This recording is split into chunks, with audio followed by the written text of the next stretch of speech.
Alhamdulillahi Rabbil Alameen wa salatu wa salamu ala ashrafil anbiya wal mursaleen wa ala alihi wa ashabihi ajma'in wa ba'd. Assalamu alaikum wa rahmatullahi wa barakatuh. My dear brothers and sisters, it's a great pleasure to be here and to be talking to you this evening about what I have titled 7 Keys to Success. Yesterday I was at the IIUM and someone asked me, why 7 keys to success? So I said, because I got stuck at 7. If I had thought of 8 keys, then it would be 8 keys to success. So 7 is not some kind of magical number or something like this. It's any number of keys to success. So we'll launch off straight into what these are, and then I am hoping to be able to answer at least some of the questions that you ask me. And as the brother said, we request you to keep the questions to the topic, and so that we can finish by tomorrow morning at least, inshallah. We'll quickly run down the list of these keys to success, and then we'll take each of these in more detail. As it says on the list, I don't usually like to read lists, but just for the heck of it. Number 1 is, without power, you're going nowhere, so you need to connect to the power. Number 2 is, eliminate the noise. Number 3 is, focus on what you can personally control or influence. Number 4, analyze objectively and face the brutal facts. Number 5, relentlessly measure results, first your own. And do remember that all these words are weighed and measured and put there very deliberately. So when I'm saying brutal facts and relentlessly measure, I mean exactly that. I do not mean anything other than that. Number 6, empower people. The doorman is also people. And the last one is, challenge yourself and don't worry about who gets the credit. So these are the 7 keys to success. Is this clear to you? Yes? All right, then I think we can go home, because the saying there in the red box is not one of my own, but something I read somewhere and I thought it was very nice, so I'm sharing it with you. I have no idea who said it, because it didn't say where I read who said it. But it's a very interesting thing. It says that everything that is faced cannot be changed, but nothing can be changed unless it is faced. And therefore, I think it's very important for us to lead lives that are completely honest with ourselves. And when I'm saying honesty, I don't mean, thou shalt not pick thy brother's pocket. Not that kind of honesty. I mean, that obviously you don't do that. But I'm saying honesty about looking at your own life, and especially looking at what we call our problems in life, and facing them squarely and saying, well, here is this problem, and what do I need to do about this? And not hedge around it and try to export the blame onto somebody else and saying, well, my problem is because of this one or that one. So let's look at each of these in some more detail. The number 1 of these is, connect to the power. And the power is the Creator who made you and me, Allah subhanahu wa ta'ala. So who is Allah? Allah subhanahu wa ta'ala, I'll give you a couple of examples. This is a piece out of what has come to be known as my bird khutbah.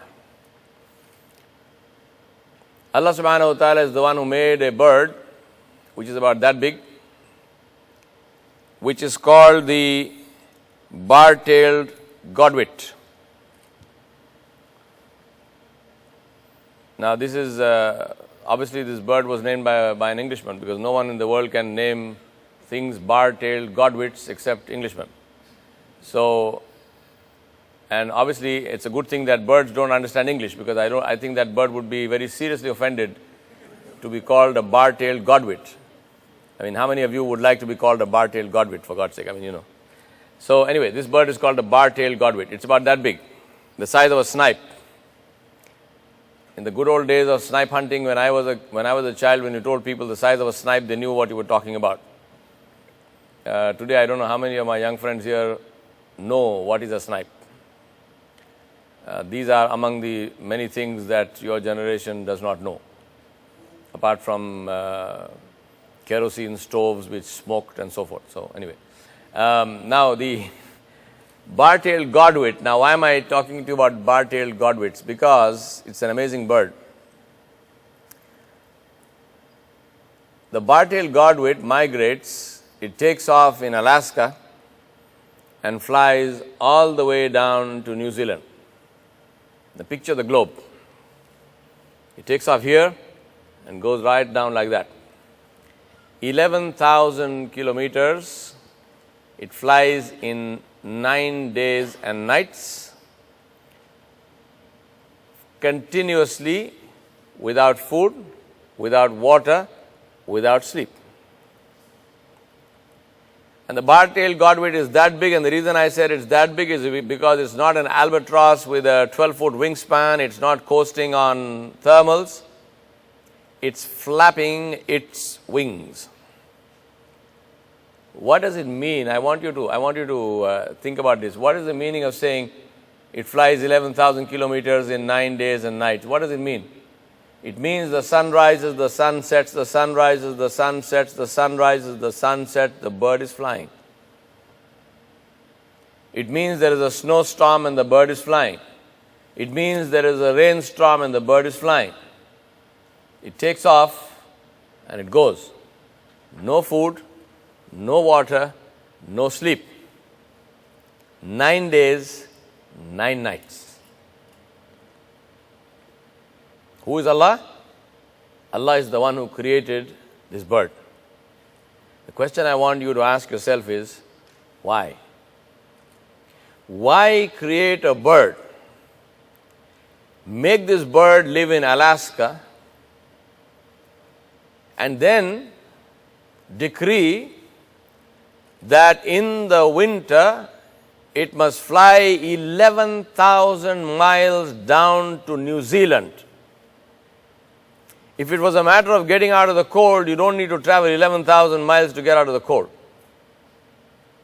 All you need to come down to Florida and you've got all the heat you want. Why 11,000 miles? Why New Zealand? Why 9 days and 9 nights without sleep? They researched and they found they know what happens, but they don't know how it happens. They found that half the brain sleeps and half the brain is awake while the bird is in flight. They haven't the foggiest how that happens.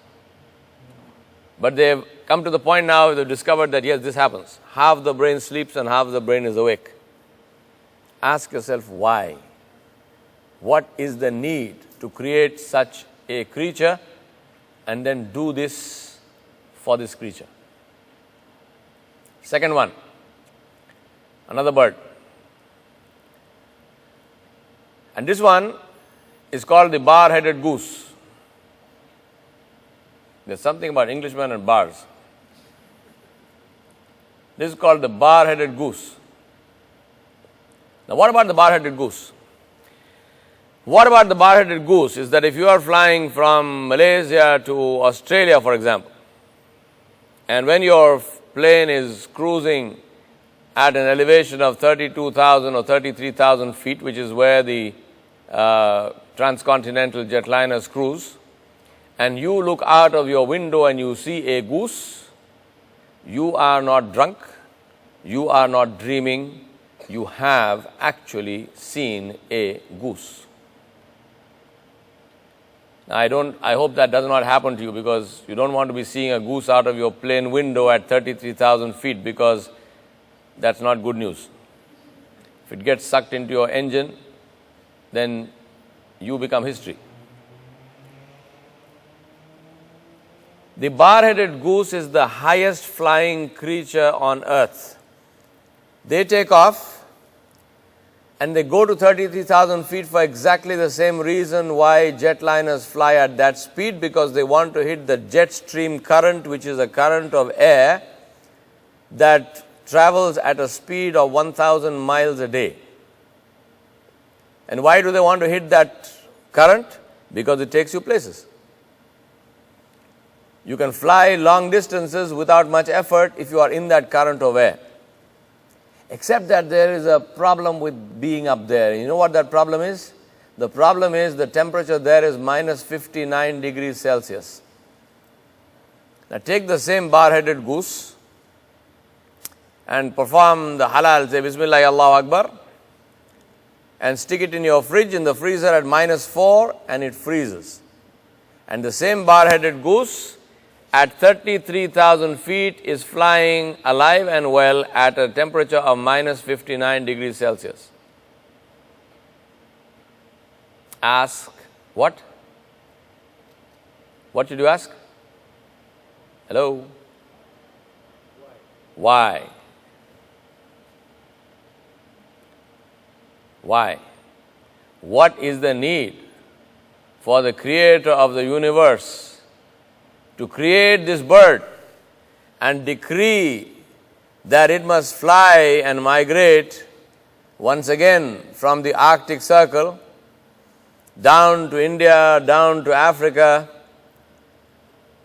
in this way of hitting the jet stream current where the oxygen is next to nothing and where the temperature is minus 59 degrees Celsius? Why?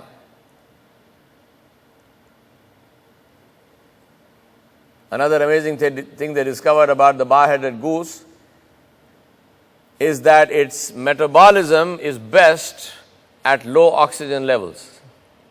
Can you imagine? I mean, just think about this. It breathes best when there's no oxygen.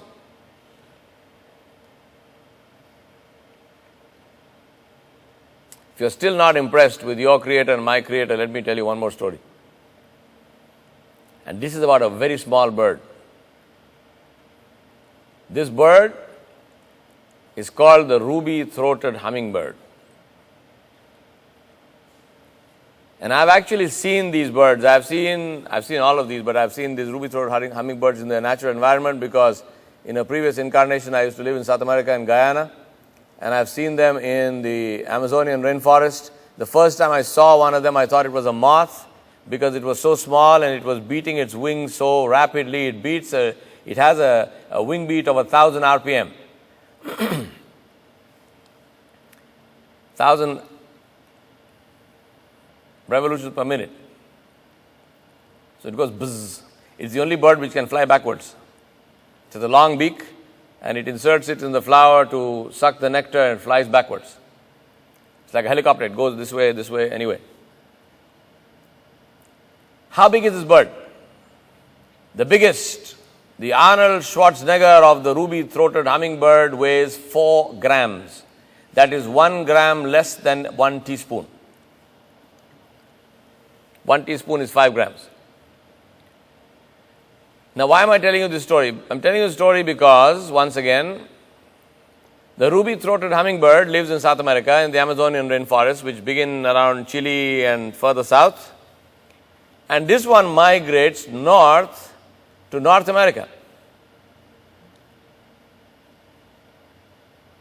Part of that journey is straight across the Gulf of Mexico, a distance of 600 miles. I want you to again visualize this. This little thing that big is flying 600 miles across the open ocean. It takes a period of 26 hours. I challenge you, those of you who think you are fit, walk, run, crawl, 600 miles in 26 hours and I'll give you $1 million per